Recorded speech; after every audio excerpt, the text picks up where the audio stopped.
Good morning. My name is Tony LeMon, and I am the Chief of the Civil Division and the Pretrial Intervention Program here at the District Attorney's Office for Washington and St. Tammany Parish. I'm honored to be making this video today. This video is to address the plight of the mentally ill in our parish. I've been asked by Mr. Warren Montgomery, our District Attorney, to be part of a mental health task force. This mental health task force was formed by the Parish President, Pat Brister, for St. Tammany.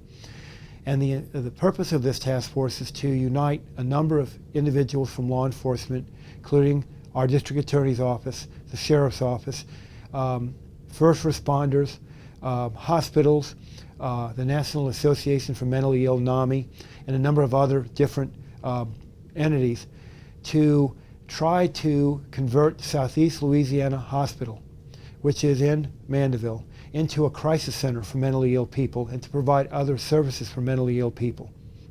Mr. Montgomery asked if I would join that task force on behalf of the District Attorney's Office with Colin Sims of our office, who is the Chief of our Criminal Division, so that we can do what we can to address particularly the plight of the mentally ill with regard to law enforcement.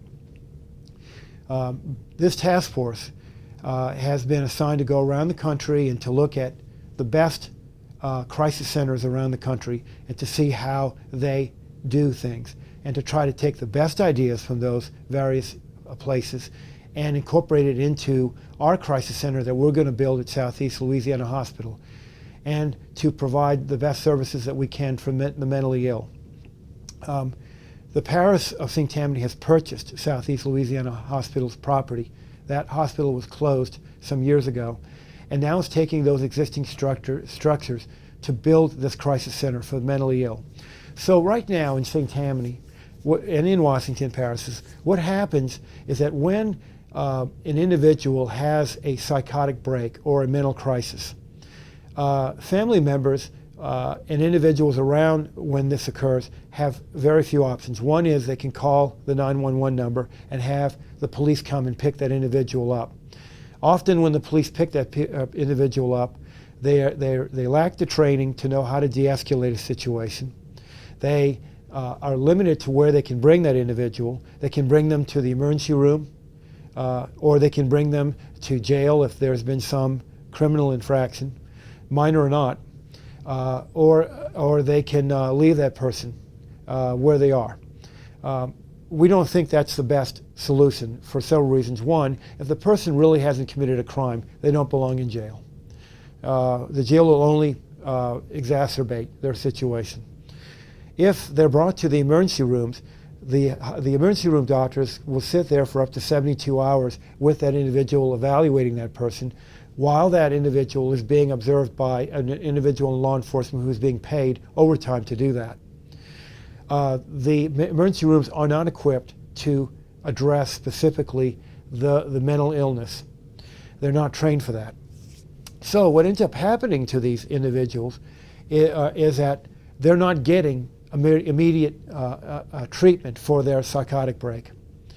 The idea of the crisis center that we will be building at Southeast Louisiana Hospital is to give the police a better option, the best option as I see it, and that is to bring that person to the crisis center if they have not committed any heinous crimes, any serious crimes, and to try to get that person some immediate treatment to de-escalate the situation.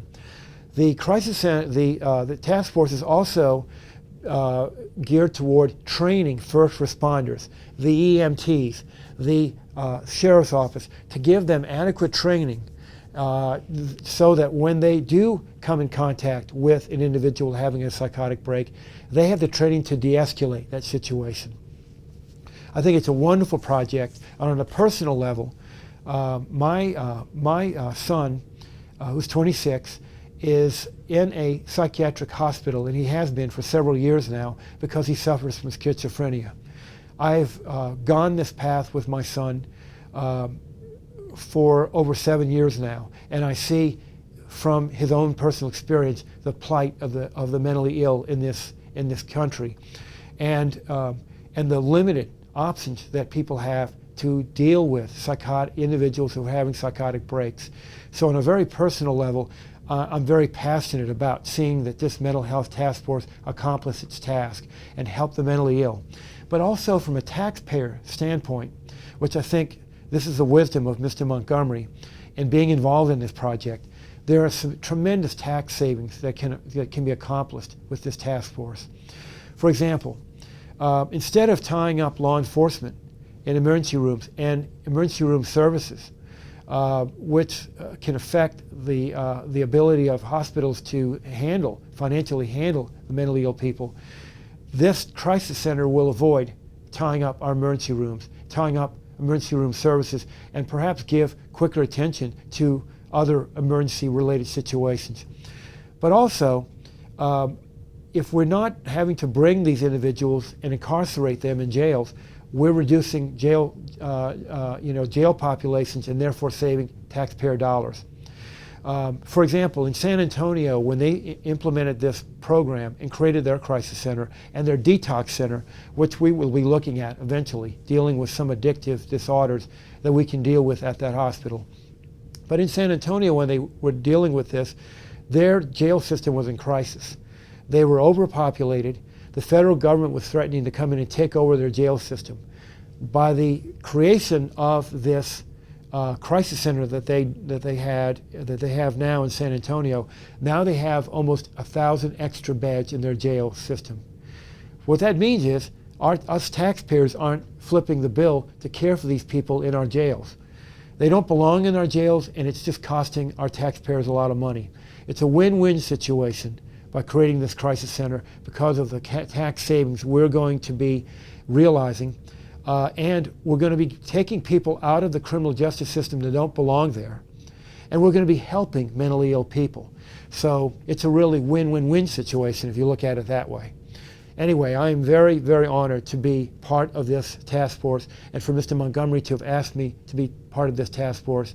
And I'm confident with the personnel we have in this task force that we're going to accomplish the task that I've just set forth. Thank you.